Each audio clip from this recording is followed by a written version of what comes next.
আমরা এখন আপনাদের দেখানোর চেষ্টা করব। এখানে কুমারখালী মজিবার মামার নাম শুনেছি আমরা, যে উনি অনেক এই যারা জ্ঞানী গুণী আছে তাদের ছবি বা অনেক জিনিস সে সংগ্রহ করে এখানে একটা জাদুর ঘর তৈরি করেছে। আমরা আপনাদেরকে সেটাই দেখানোর চেষ্টা করব। আমরা এখন তার কাছে যাব এবং তার মুখ থেকে শুনবো অনেক কথা। এখানে দেখেন সব জ্ঞানী গুণী লোকের এখানে উনি ছবি সাইনবোর্ড আঁকাইছে এবং আমরা এগুলো দেখেন উনি শৌখিন লোক, এক কথা বলা চলে উনি শৌখিন লোক। এই দেখেন এখানে পালকি, যেগুলো আগে মানুষের বিয়ে হলে এই পালকিতে উঠে বিয়ে হইতো। এখানে একটা যাই হোক সে একটা জিনিস তৈরি করেছে, না পায়রার ঘর না মনে হয়, যাই হোক একটা সিনারি তৈরি করেছে। এদিকে আপনাকে দেখাই, এদিকে দেখেন সে অরিজিনালি একটা শৌখিন লোক। এরকম শৌখিন লোক এখন আপনারা মানে দেখেছেন কিনা আমরা জানি না, কিন্তু আমরা আজকে আপনাদেরকে দেখানোর চেষ্টা করব সেই মজিবার মামা। আসেন।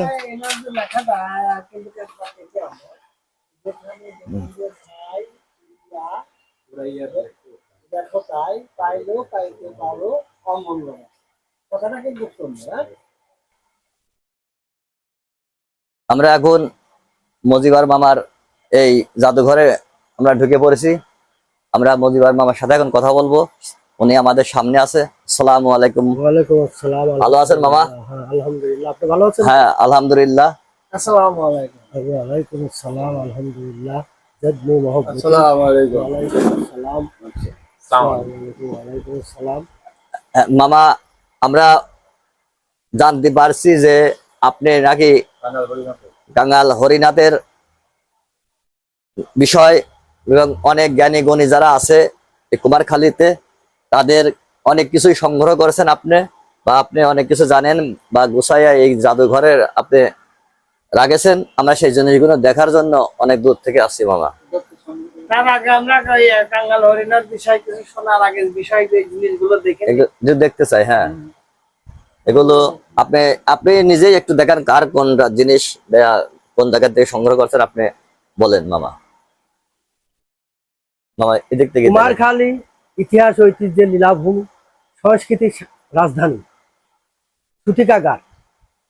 এখানে কাঙ্গাল হরিনাথ 1833 সালে আগমন, 1896 সালে মৃত্যুবরণ করেন।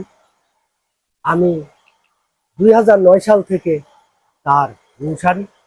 তার গানগুলো সংগ্রহ আমার কাছে আছে এবং এই মিনি জাদুঘরে বিভিন্ন জায়গা থেকে আমি এই জিনিসগুলো সংগ্রহ করেছি।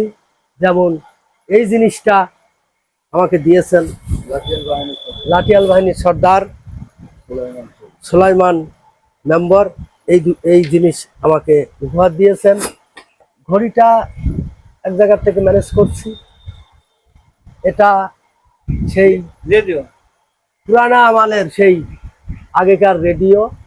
এটা প্রথম যখন ঘড়ি আবিষ্কার হয় এই উপমহাদেশে, সেই ঘড়িটাই এটা।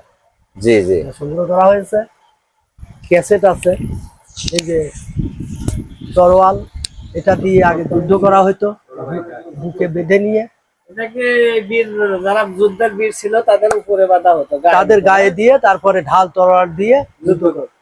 তখন তার এই বন্দুক রাইফেল ছিল না, ব্রিটিশের সময়। সেই সময় এগুলা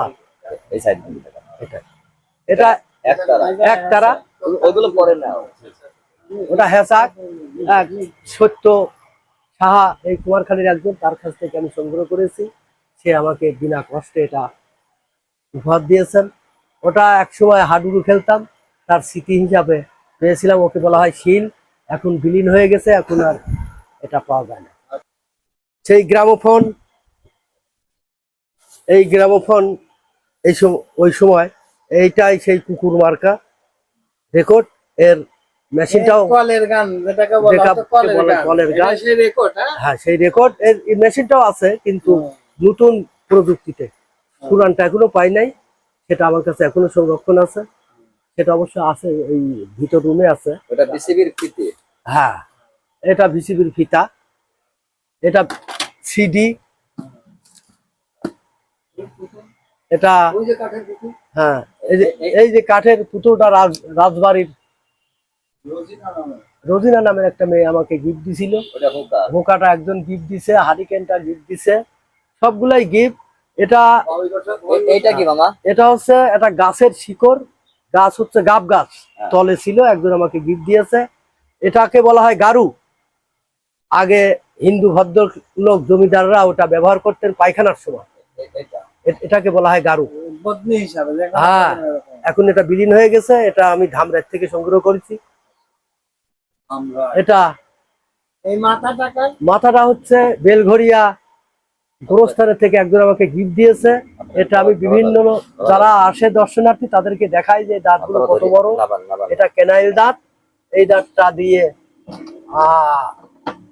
শিরা হয়, এই দাঁতটা দিয়ে শিরা হয়, কত বড় দাঁত দেখেন। এই তিনটা আমি লাগাইছি। এটা আপনি তো দাঁতেরই ডাক্তার। দাঁতেরই ডাক্তার হ্যাঁ। এটা যেমন এটা দিয়ে হাড্ডি চাবানো হয়, চর্বণ ফেশন দাঁত বলে।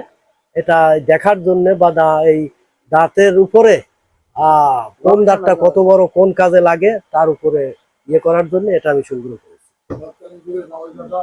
বাবুর বাসা পাশে আছে। এটা কি আপনারা বলতে পারেন এটা মেয়ে ছেলের না পুরুষ ছেলের? এটা মেয়ে ছেলে, আর পুরুষ ছেলেটা বাইরে মাথা দিয়ে থাকে। এটা এটা মাথায়, এটা হারিকেনটা মামা সংগ্রহ করে রাখছে। হ্যাঁ এটা এখন আর পাওয়া যায় না, দুর্লভ যেগুলো জিনিস সেগুলো আমি কালেকশন করছি। কালেকশন করার জন্য গত মাসে ইন্ডিয়াতেও গিয়েছিলাম। এটা কি দিবি মামা? এটা সেই টিভি আগের। মাথালটা তো আগের যুগের লোকেরা এখনো এর ব্যবহার আছে। মাথালটা এখনো ব্যবহার আছে। হুক্কা আগে খাইতেন, আর বড় একটা হুক্কা ম্যানেজে আছি, সেই অনেক দূরে বসে। লাঠিটা বাবা? লাঠিটাও আমাকে একজন গিফট দিয়েছে, এটা লালনের ইয়ে তৈরি করছে, ছবি দিয়ে তৈরি করছে, একজন গিফট দিয়েছে। সুন্দর লাঠি।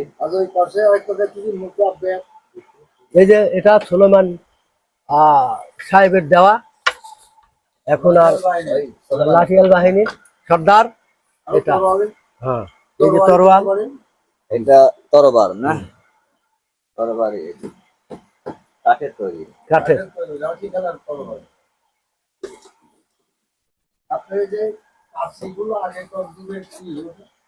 ওটাও কাশি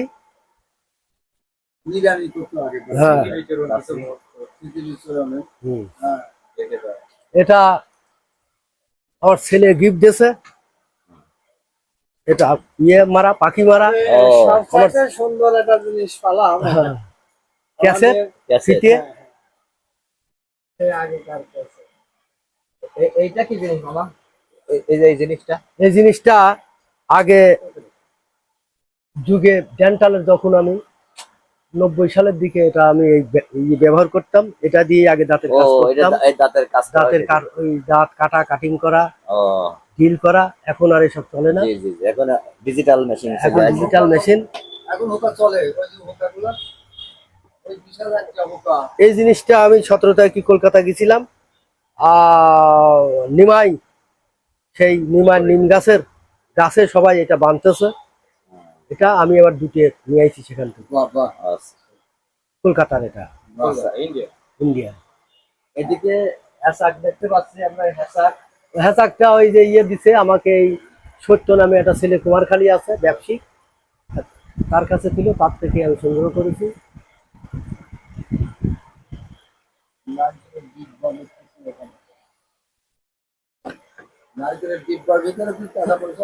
ডিব্বার ভিতরে টাকা পয়সা নাই, এত বড় নারকেল পাওয়া যায় না। এও একটা গিফট দিয়েছে একজন আমাকে, মালাই বড় একটা নারকেলের। এতদূর পর্যন্ত আপনি এগুলো যত্ন করে রাখেছেন কত সাল পর্যন্ত? এটা 2009 থেকে। 2009 থেকে আপনি সংগ্রহ করেই যাচ্ছে। আপনার কি সংগ্রহ করা বাকি আছে না? অনেক বাকি আছে এখনো। জিজ্ঞাসা করো তুমি। মামা, আমরা বাইরে অনেকগুলো ছবি দেখলাম, অনেক জ্ঞানী গুণী লোকের ছবি, যারা এই কুষ্টিয়া কুমারখালীর অনেক জায়গায় আছে, হয়তো কেউ জানে না, অনেক জানে। তা আপনি এদের যে ছবিগুলো ম্যানেজ করেছেন, এগুলোর বিষয়ে আমরা একটু জানতে চাচ্ছিলাম মামা। এগুলো আমার মাথায় আছে, বহুত দিন থেকে আমি ম্যানেজ করতেছি এই মনীষীগুলোর ছবি যাতে সংরক্ষণ করা যায়। আরো ইয়েতে আছি, চেষ্টায় আছেন? চেষ্টায় আছি সংগ্রহ করার জন্য, আরো টাঙাবো পাশে পাশে দিয়ে, আর এই ঘরটর গুলো ঠিক করবো। নদীর কাছে যা গানতে হবে কিরকম না, আপনি ছবি তুলেছিল? ঠিক আছে, আমরা আমার মামার কাছ থেকে আমরা অনেক কিছু জানতে পারলাম, এবং উনি যে পরিশ্রম করে যেগুলো জিনিস সংগ্রহ করেছে, আমরা তাকে ধন্যবাদ জানাই। কানাল হরিনাথের পরিবার আমরা এ পর্বে আমরা যেগুলো দেখালাম, হয়তো এরপরে পর্বে আমরা অনেক কিছু দেখাবো, বা মামার একটা গান শুনবো। আর মামার তো গান বাজনা করেন মনে হয়? হ্যাঁ, আমি কাঙালের গান নিয়েই কাঙ্গাল হরিনাথের গান করেন? গানই করি এবং তার গান গবেষণামূলক কাজ করি। ভারত থেকে বিভিন্ন গবেষক আছে আমার কাছে, বিভিন্ন গবেষক আসে, তারা আমার কাছ থেকে সংগ্রহ করে কাঙাল সম্বন্ধে। এই গানটা কি বিষয় নিয়ে গানটা? কাঙালের গান, জি। কাঙালের গান প্রায় 200-র মতো আছে। আমি